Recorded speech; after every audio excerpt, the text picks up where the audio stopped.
22 March থেকে শুরু IPL. তার 12 দিন আগে জানা যায় জেসন রয় খেলবেন না। তিনি নিজেকে আইপিএল থেকে সরিয়ে নিয়েছেন। সেই জায়গায় কলকাতা নাইট রাইডার্স দলে নিয়েছে ফিল সল্টকে। কিন্তু কেন খেলবেন না রয়, সেটা নিজেই জানালেন তিনি। গতবার সাকিব আল হাসানের পরিবর্তে কেকেআর নিয়েছিল রয়কে। এবার তিনি খেলতে রাজি নন। পরিবারকে সময় দিতে চান রয়। তিনি বলেন, আইপিএল না খেলার সিদ্ধান্ত নেওয়াটা আমার জন্য খুব কঠিন ছিল। কিন্তু সেই জানুয়ারি থেকে আমি বিভিন্ন দেশে ঘুরছি, একবারও বাড়ি যাইনি। আমি পরিবারের সঙ্গে বহুদিন সময় কাটাইনি। আমি কেকেআরের পাশে আছি। সতীর্থদের জন্য গলা ফাটাবো, ওদের জন্য শুভেচ্ছা রইল। রবিবার আইপিএলের তরফে জানানো হয় যে সল্টকে দলে নিয়েছে কেকেআর। সে সঙ্গে এটাও জানা যায় রয় ব্যক্তিগত কারণে আইপিএল খেলতে রাজি হননি। ফলে আইপিএলে কেকেআরের একজন বিদেশি ওপেনারের প্রয়োজন ছিল। সেই জায়গায় সল্টকে পাওয়ায় লাভই হলো কেকেআরের। সল্ট উইকেট রক্ষক। কেকেআর দলে আফগানিস্তানের রহমানুল্লাহ গুরবাজ রয়েছেন। তিনি ব্যর্থ হলে সেই জায়গায় সল্টকেও খেলানো যেতে পারে। সল্টের দাম ছিল 1.5 কোটি টাকা। আগ্রাসী ব্যাটার হিসেবে তিনি পরিচিত। দিল্লি ক্যাপিটালস তাকে ছেড়ে দেয়।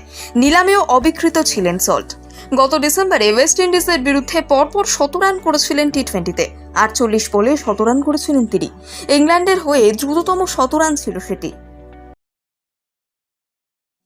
22 মার্চ থেকে শুরু আইপিএল।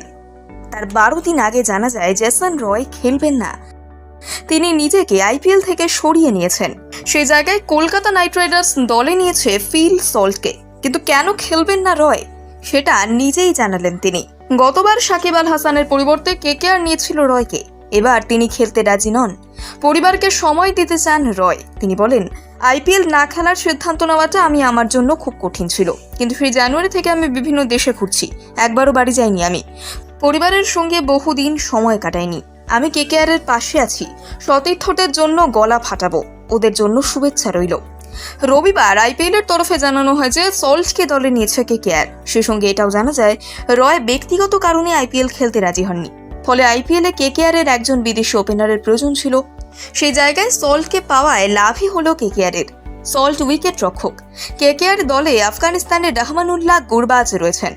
তিনি ব্যর্থ হলে সেই জায়গায় সল্টকেও খেলানো যেতে পারে। সল্টের দাম ছিল 1.5 কোটি টাকা। আগ্রাসী ব্যাটার হিসেবে তিনি পরিচিত। দিল্লি ক্যাপিটালস তাকে ছেড়ে দেয়। নিলামেও অবিকৃত ছিলেন সল্ট। গত ডিসেম্বরে ওয়েস্ট ইন্ডিজের বিরুদ্ধে পরপর 100 রান করেছিলেন টি-20-তে। 48 বলে 100 রান করেছিলেন তিনি। ইংল্যান্ডের হয়ে দ্রুততম 100 রান ছিল সেটি। 22 মার্চ থেকে শুরু আইপিএল। তার 12 দিন আগে জানা যায় জেসন রয় খেলবেন না।